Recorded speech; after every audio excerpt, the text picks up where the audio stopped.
Tout à l'heure, vous avez dit au professeur Samba 3 cas. 3 cas, c'était des incertitudes et de la peur partagée. D'accord. Nous sommes à 4000 cas avec des certitudes et de la confiance. Ce n'est pas de la défiance. Hein. Quand on dit qu'on a confiance en nos capacités de diagnostic et nos capacités de prise en charge. Donc, je crois qu'il ne faut pas être dans un système de peur absolue. Hein? Il ne faut pas être dans un système de peur absolue. Nous ne sommes pas dans un système aussi d'ultra-confiance, de prétention. Jamais le médecin n'est prétentieux. Mais le médecin se doit d'avoir de l'assurance quand il veut prendre en charge des personnes. Donc moi, je ne sais pas qu'est-ce qu'on appelle capacité opérationnelle. Par contre, nous sommes en train de monter en puissance. Quand je le dis monter en puissance, les offres aujourd'hui de lits disponibles, si vous avez vu tout ce qu'on a montré, au 22 juin, on sera à peu près à 700 lits disponibles. Mais aujourd'hui, par rapport au nombre de patients que l'on doit hospitaliser, nous n'avons même pas un taux de saturation en réanimation, d'occupation plutôt, de 30%. Et pour les cas ne nécessitant pas d'hospitalisation, on a un taux d'occupation de moins de 20%. Donc je crois qu'on n'a pas vraiment d'inquiétude à se faire. Il n'y a pas d'inquiétude, il n'y a pas de souci. Non, il n'y a pas d'inquiétude à se faire. Ce que vous devez, on doit faire passer comme message qu'on doit tous comprendre. On a changé de comportement, surtout des populations. Il y a quelques semaines, on partait se dépister pour savoir si on était négatif. Maintenant, les populations partent se dépister et les médecins aussi, les infirmiers, l'ensemble du corps soignant amènent les personnes au dépistage pour savoir si elles sont positives. C'est vraiment différent, hein, c'est l'approche. Donc, quand on dit qu'on a un dépistage mieux ciblé, c'est parce qu'on a vraiment des patients qui répondent à nos critères diagnostiques. Vous pouvez en faire 1000, vous en aurez 100.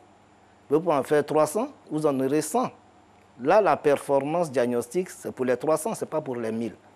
Je crois qu'il faut que ce soit assez clair dans l'esprit de tout le monde. Après, on verra. Nous sommes à 38 morts. C'est trop, déjà même pour nous. C'est déjà trop. Mais on est en capacité de prendre en charge les patients. Mais j'insiste, lorsqu'on vous dit 160 cas, c'est 150 ou bien 155 cas simples qui répondent aux hôtels dont on a parlé ou à l'isolement. Alors, professeur, lorsque on a 14 jours à passer là où on a vu la dame, 14 jours, après les 14 jours, qu'est-ce qu'on fait exactement de cette personne? On l'accompagne comment? C'est comme toute maladie quand vous êtes guéri. Non, le Covid n'est pas toute maladie tout de même. Vous et moi, nous sommes d'accord dessus que c'est une situation qui effraie tout le monde. Donc, M. X, après 14 jours, reconnu guéri, qu'est-ce qu'on fait? Vous et moi ne sommes pas d'accord sur cette définition de peur. On est dans une situation où on a créé de la peur. D'accord.